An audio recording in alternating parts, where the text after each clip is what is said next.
All right, so move on to the next segment. I'll be sharing my fight summary on the fight that took place last night in the sport of boxing between Keyshawn Davis and Jamaine Ortiz. So, last night in the sport of boxing, we seen Keyshawn Davis defeat Jamaine Ortiz by knockout in the co-main event slot of the Teofimo Lopez and Shakur Stevenson fight card. So, my thoughts on Keyshawn Davis defeating Jamaine Ortiz.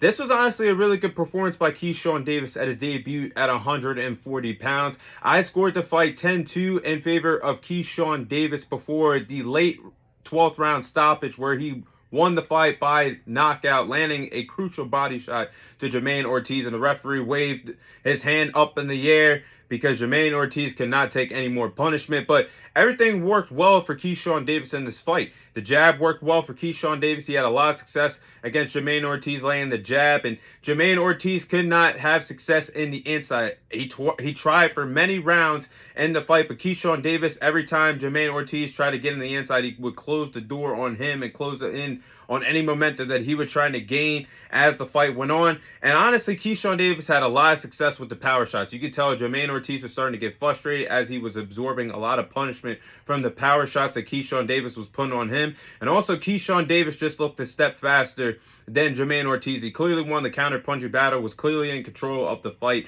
for all 12 rounds in this fight at Madison Square Garden. And during the 11th round, Keyshawn Davis scored the knockdown against Jamaine Ortiz with the body shot.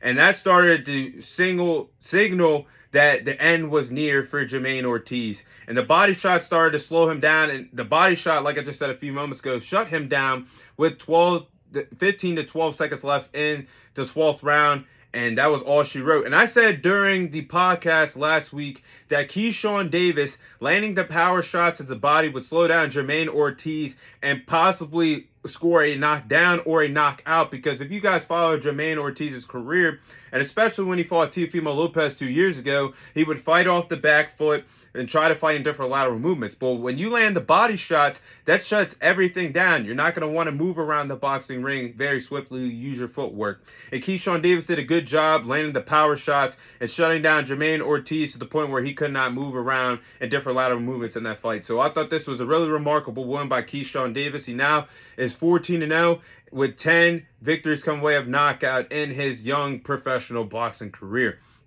So a tremendous performance. What's next for Keyshawn Davis? Honestly, I would like Keyshawn to stay at 140 pounds, but we know that's not happening. And I want to get to this point here.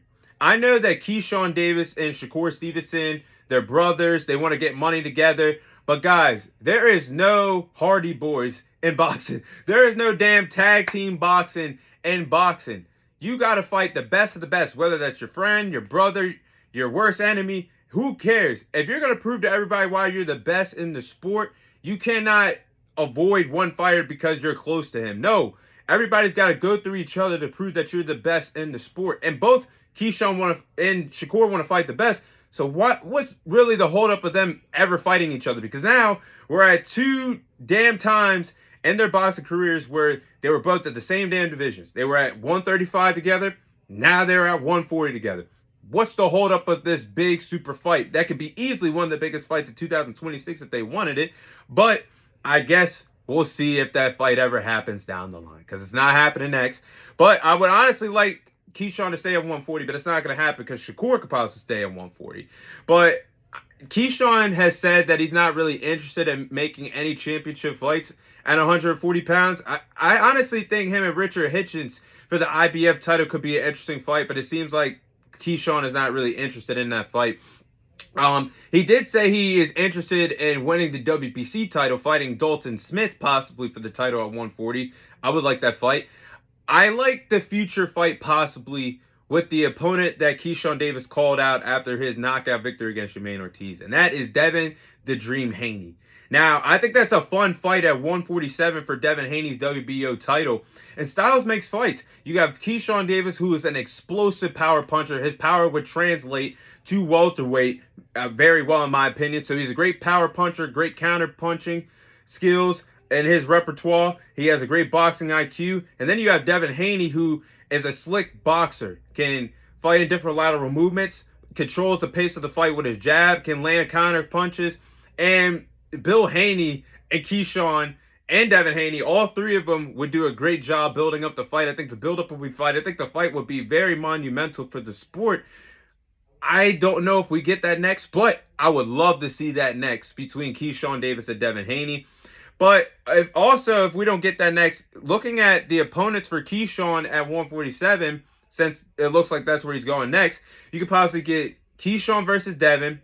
You get Keyshawn versus Conor Benn, possibly. I like that fight. Or you get Keyshawn versus Lewis Crocker for the IBF championship. So there's plenty of options for Keyshawn down the line of what he wants to do next. If he's truly going to move up to 147, if anybody's wondering why I didn't say Rolly Romero, respectfully, I think Keyshawn gets Rolly Romero out of there within 4 to 5 rounds if he was fighting for the WBA title. But there's options for Keyshawn. We'll see what happens next for him. But that is my fight summary on the fight that took place last night in the sport of boxing between Keyshawn Davis and Jamaine Ortiz.